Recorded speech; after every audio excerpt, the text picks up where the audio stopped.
Hello to my patrons and the people who were able to wait a year. You're watching the raw video version of episode 135 of Fix My Carcast. I'm Bear Claw Billy. How you doing? This is the episode where I have to get the titles of 25 sitcoms into the episode, snuck in somehow. I'm trying not to get all the theme songs jumbled in my head right now. But yeah, I have not prepped for this. Did not go through a list of greatest sitcoms of all time. Fully improv, kicking this from my hip. It has been hot as hell in Maine. We got a much-needed thunderstorm last night. That's why I'm recording in my car. Still too hot to record in my room. And I'm in the process of moving. But hey, isn't it nice to have the titular car of Fix My Carcast in the show? I think so.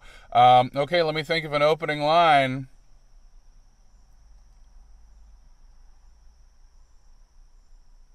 Who's ready to laugh? And then this is where the theme song goes. I'm being quiet so I can figure out, when I see the waveform, this part will be flatter. And then I'll get it. Okay, you get how this works. It's raw video, so there's no edits. Oh, but the version you're watching, there's probably going to be a counter in the corner telling you how many sitcoms I've got, okay? We'll see if I feel like editing it, because I have to go back in my room that's hot as hell to do the editing. So maybe I'll decide, screw this, but I do have my weekend completely free. So there's that. Sorry if I've been taking too long. You ready to get this thing going? I know I am. You're listening to Fix My Carcast, hosted by Bear Claw Billy, and this is episode 135. Comedian and musician Keith Hebert will come and knock on our door a little later, but first, housekeeping. This is the show where you pick what I say and how I say it. Pick a topic or prompt by donating to the GoFundMe, and vote on the gimmick by joining my Patreon for just $1 a month. Join at the $5 or higher level, and also get bonus episodes and behind-the-scenes footage. Links are in the description. Also down there, merch. Get yourself some merch. Everybody may not know your name, but they do know you're cool when they see you in a Fix My Carcast t-shirt. So get one already! No new donors this week. The total raised for paying off my car repair debt is still holding at $2,312. Also, when we get to $3,000, it unlocks an automatic show gimmick, which is, I will record an episode at sea. Fun fact, did you know that this whole podcast disappears when we hit $10,000? It brings on many changes, and I can take or leave it if I please. Hey, do you like the theme song? No? Well, if you make a donation of $50 or more, in addition to picking an episode topic, you get to change one thing about the theme song forever. Unless somebody changes it back. Want me to include a plucky rhyming summary of how this show came into being? Oh, wait, it kind of already does that. But do you want a different one? I'll do it. $50. Also, if you would like to own the painting I made in episode 118, I'll be giving it away to the next person who donates $100 or more. That's right, own a piece of Fix My Carcast history while you still can. The painting is not currently in the car with me. Lost my place. No new patrons this week. Bummer. Now it's time for a topic suggestion. I'll suggest topics I think I could easily talk about for a whole episode, though admittedly, I think the show is more fun when it's something I'm completely clueless about. So, something I could talk about is how friggin' hot it is. How hot is it? Pretty friggin'. Want to know more? Donate today. Checking in on the best city in the world based on which city listened to the last episode the most, and we've got us another singles night tie. That means only one listener in each city that listened. Ties are broken by whichever city listened to the most episodes, and our big winner is Westbrook, Maine. Congratulations, Westbrook, Maine. Let it be known that your Mount Airy Police Department, Bull and Finch Pub, and Pennsylvania Paper and Supply are the best in the world for 7 days. Last episode, I talked about Brasilicerius while making and eating a sandwich. You can see video of all the raw footage, plus a little extra, over on Patreon. Also, head over to Patreon for a bonus episode where I talk about the movie Deadpool and Wolverine. Have you heard about it? People are talking about it. Okay, let's talk next week's gimmick poll. These are your choices for next week's episode gimmick. They are: draw an airplane, incorporate 10 Chemical Brothers lyrics, record it with a box over my head, and our returning gimmick, do it like Conan O'Brien needs a friend. Let's recap. Number 1, draw an airplane. I don't think I'll be very good at that. Number 2, incorporate 10 Chemical Brothers lyrics. Not all of their songs have lyrics, so that could be a tough one, but I am a massive fan, so I had to pick someone whose lyrics I know. Number 3, record it with a box over my head. I am in the process of moving, so I got boxes. My life is lousy with boxes. I am just crushing box left and right. So, believe you me, I can put my head inside of one. And our returning gimmick number 4, do it like Conan O'Brien needs a friend. Yes, so that's a returning gimmick that is left over from when I put the names of podcasts I was familiar with, and I would do it in their style. I believe, how did this get made? Oh, wait, we'll talk about that later. Sorry. But so far, I had to do the Night Vale one. How did this get made is still in the running, and if Conan O'Brien gets at least one vote, it's also still in the running, so we could still have a podcast spoof series. Anyway, I made that way too long. Don't know why I spent so much time on it. I guess I just get really excited to parody another thing. They're my favorite episodes to do, even if other people don't like them, and that's on them, personal preference. Remember that any gimmick that gets just a single vote is eligible for a second chance in 6 weeks. Be sure to vote over on Patreon. The poll closes Thursday, August 8th at noon Eastern America time. All right. Time for today's gimmick, which is incorporate 25 sitcom titles. Just for backstory, we had a tie this week, so I rolled a 2-sided die. 25 sitcom titles won. How did this get made? Still in the running. That one can still come back. Okay. Of course, gimmicks don't start until housekeeping is out of the way in case any of them prevent me from sharing vital information. I'm reading my script carefully just in case I accidentally have said the name of a podcast. But now, we are entering, not a podcast, a sitcom.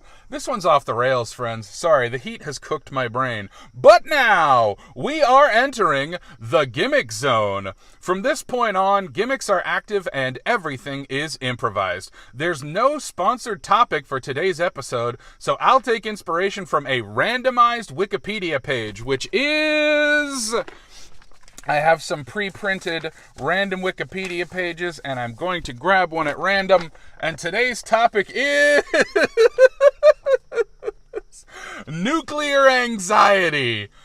Oh boy, folks.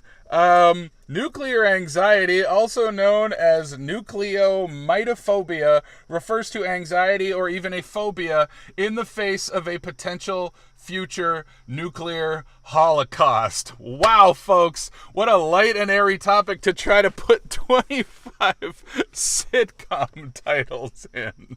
Now, I've got a card here that I will be ticking off when I get the sitcom episode titles. If I get like accidental freebies, let me know in the comments. But okay, so I've got to get 25. I've got to get 25 sitcom titles in while talking about a fear of nuclear war. Now, I'm no scientist. I don't get how nukes work. I saw Oppenheimer. It didn't really explain much. As I understand it, it's something atomic, there's like a Big Bang. Like I don't think that the Big Bang Theory is related to this. I think that's a different area of scientific study. But yeah, I probably should know how nuclear weapons work.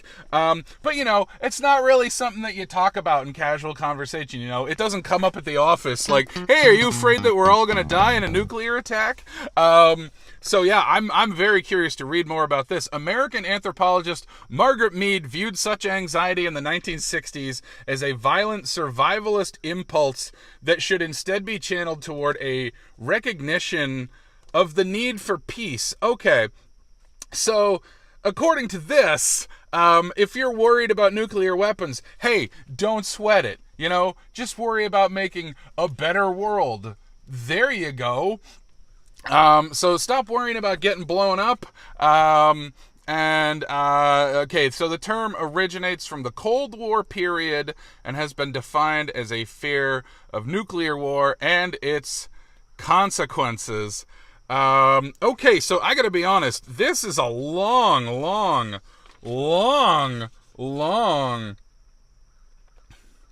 Wait, whoa. This is a long list. Yeah, they're talking about, like, impact on mental health. Would you call this a sitcom? I've actually never seen it. Yeah, I mean, who knows? You might need a psych evaluation if you, I'm not gonna count that one. I feel like that's more of a drama. That's more of a mystery. I'm not gonna count that. But you know, safety. Okay, so this is okay. The Nuclear Attitudes Questionnaire. Now this is fascinating. So this is a questionnaire to evaluate your fear of nuclear war, nuclear attack. This is absolutely wild. And this includes safety of nuclear power plants. You know, like the ones you see on The Simpsons. Look, I'm already stretching it here. I don't know about psych. I need a psych eval. So yeah, these are the descriptions. Safety of nuclear power plants, concern over proliferation of nuclear weapons, concern over living near a nuclear power plant. Okay, so fear of nuclear things is the list here. So those are 1, 2, 3. Cost efficiency. It's interesting that from 5 to 6, it switches. And then it's probability of nuclear war in the next 10 years. Link between nuclear power plants. I gotta be honest, a lot of this seems to be about power plants. Probability of survival in nuclear war. Never concerned about nuclear war. You know, concerns about fallout, which I haven't seen. I know it's based on a video game. I don't think it's a sitcom. I don't want to be stretching definitions here too much. You know, but feelings of the world being unsafe due to nuclear weapons, reluctance to raise a child due to threat of nuclear war. Well, I, for one, believe that children are our future, and why leave it up to the politicians? You know, why put it on the shoulders of the president or the Veep when you can just leave it to Beaver, who, of course, is a young child that probably has better ideas for the future of this country. I'm struggling here. You know what's hitting me in real time? That most sitcoms are actually the name of the person in it, and that's really going to shoot me in the foot. I have 20 more according to my count. Yeah, I don't know. I could really be in trouble here. Sorry I'm not reading this in detail. I'm kind of just scrubbing through it. So pardon my scrubs. But I am okay. Impact on activism. That's interesting. Did I check one off for Veep? Veep counts. Fuck you. I mean, you know, we live in a world that, like, you know, there's so much more focus on, like, technology. You know, all those nerds in Silicon Valley, they're just, like, inventing scary things left and right. But this isn't fear of science per se. This is specifically specifically fear of, whoops, I got another topic stapled to this one. My bad, oopsie doodles. So yeah, it's not anti-science per se. The Cold War. Yeah, oh man, sorry. This is, like, it's interesting that, like, I'm fascinated that it's not just fear of war. It's specifically fear of a nuclear holocaust, however it may come about. So it's not just war, it's kind of a mishmash of things. And so that's interesting to me, that it could also just be nuclear power plants failing. So yeah, just a fear of being, trapped in a post-apocalypse, and what's going to happen.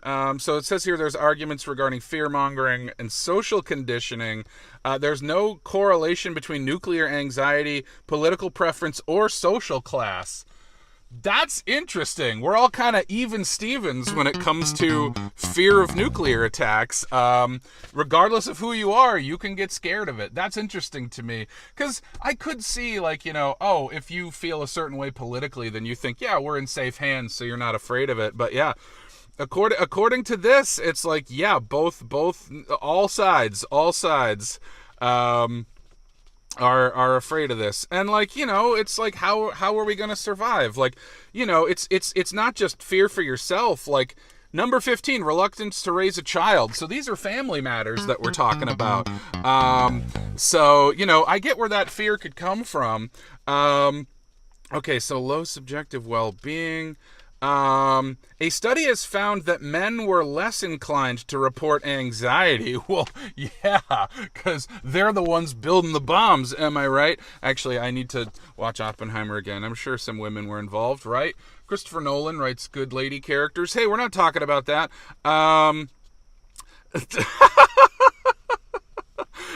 According to the author of the study, men deny the threats of nuclear warfare, potentially due to machismo. Women also reported lower life satisfaction, and men higher drug use. Okay. Why was that part of the study?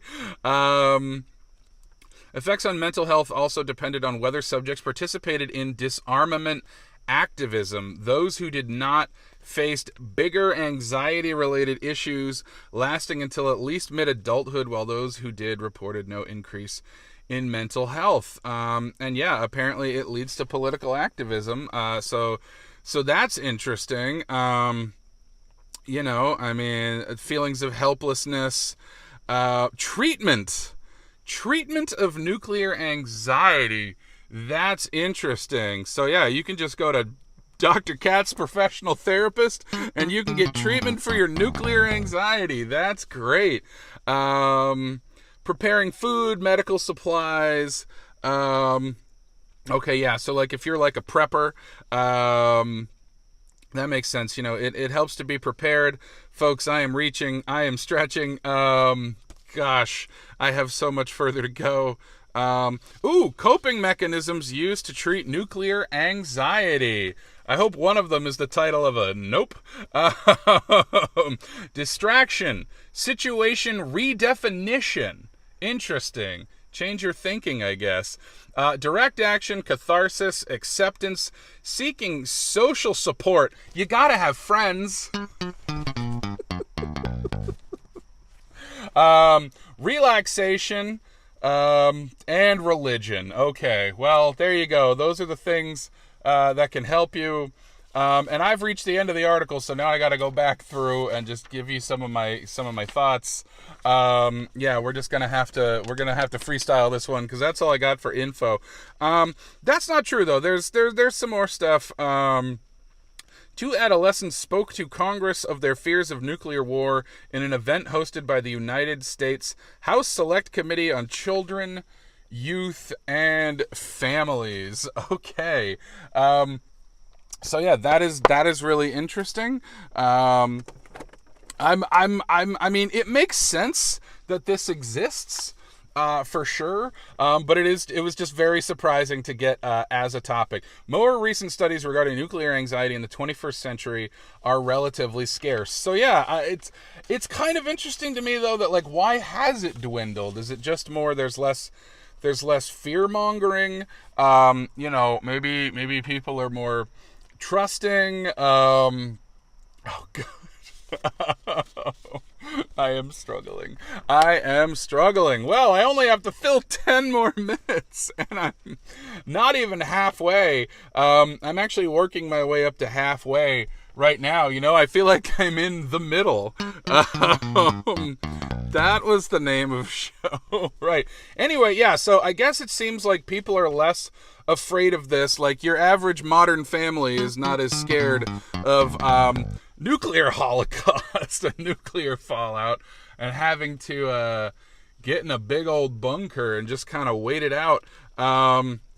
Yeah, but, you can, that's a soap opera. So, yeah, it looks like there's a lot of protests, so that's good. Yeah, I mean, political activism, that's important. Like, again, like the fear for the family, I find really interesting, because, like, family ties are important. Like, you've got to keep the people in your life safe. I mean, that's what we do. That's what we do, especially as Americans. We, I don't think it's a sitcom. Damn it. Anyway, yeah. So yeah. It seems like this fear is kind of dying out. I guess it didn't really have wings. It's just on the runway, taxi. So yeah, I guess it's mostly over. Okay, you know what? Not having really much else to build off of here. I accidentally said elf, which kind of sounds like an alien life form. But I am not going to count that, and I also can't think of a single word that has those 3-letter combinations in it. And I think when we're down to portions of words, that doesn't count. That's going to make me Ralph. I'm not counting it. Anyway, here's what I want to talk about. Miracle Mile. Just a movie that I like, and it is about, in fact, a fear of nuclear war. Basically, a regular average Joe guy accidentally finds himself privy to information that the United States is about to get nuked in like a couple of hours, and it is just about him like trying to rally as many people together as he can. It's a fascinating movie, and it stars Anthony Edwards, who you might know from ER, which is not a sitcom. But I'm just letting you know where you might know him. It was, the must-see TV era. Gosh, I'm cheating so hard. But truly, whether you're worried about Jebediah in the country or Caroline in the city, nuclear fallout affects us all, and nuclear anxiety is something that can really affect us. It's a real fear factor, which is not a sitcom. I keep thinking of TV shows, but they don't count. Anyway, oh gosh. Oh, would that count? I don't think it would count. So yeah, it seems like we're really oh, what a train wreck. What an absolute train wreck. Are there any sitcoms about trains? Folks, I'm really yeah, the impact on mental health, that is very when it comes to nukes, it seems like a lot of people are mad about you. And that's something that we really need to take care of. Treatment. Oh boy. Yeah, folks, I'm sorry to just be spinning in place. There's so many see also topics. Eco-anxiety, ecological grief, psychic numbing. Well, that sounds like something that would happen on That's So Raven. I got 5 left, folks. We're in the dregs. Yeah. So, look, if you were hyped for the sitcom episode, I'm going to have to ask you to curb your enthusiasm. Because it ain't going well. Nevertheless, I'm glad you're here. I love my listeners. You may be a small bunch, but you're a very tight-knit community. So I appreciate you coming and listening to my dumb little show. And I know that oftentimes it sounds like I'm stark raving mad. Yeah, fucking count it. Google that shit. But truly, I'm just excited to be able to put on a great show for you however I can. And much like Nukes, I will not be blowing up anytime soon. I think, oh gosh, I think I'm of course grateful to all of the freaks and geeks that love this show, but you can't win them all.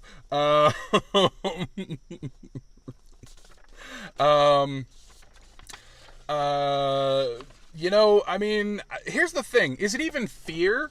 Or is it just being anti-nukes? Nobody wants a nuclear crisis. In fact, I would go so far as to say everybody hates crises. No! We're not going out like that. We're not going out like that. Honestly, if you have been listening to this show for this long, I think you deserve to celebrate yourself. Cheers to you. Did I? I always do extra ones just in case. Anyway, have yourself a great day. Don't worry about nukes. Do not worry about nukes, okay? Because, Jesus Christ. I have 25 according to my sheet, but I just feel like I can't feel good about it. So as always, the Tortelli. Oh my god. Oh, that one was a real struggle. Did I do cheers twice? I don't know. I have to go edit that now and see how I did. I barely made it. I bet I have some oopsies, but I'm going to tell you right now, I'm not going to count any oopsies. If I don't immediately pick on as I'm editing that I got a free one in there, you let me know. Is Psych a sitcom? We'll discuss this. I don't know if Psych is a sitcom. I'm pretty sure dramedy at best. Like, is Monk a sitcom? I don't know. Anyway, I did it. I'm not proud of it. It was pretty clunky. Also, I just noticed my mic is pointed away from my face again, which keeps happening because I have not bought a new microphone since this clip broke, I want to say 100 episodes ago. A chipmunk just ran under my car, and now I got to wait that out. Also, it looks like things are getting kind of crowded at the dog park, and I'm drenched in sweat. Sorry it's a shorter one this week, folks, but I hope you have fun trying to spot all the sitcoms. I'm so wet.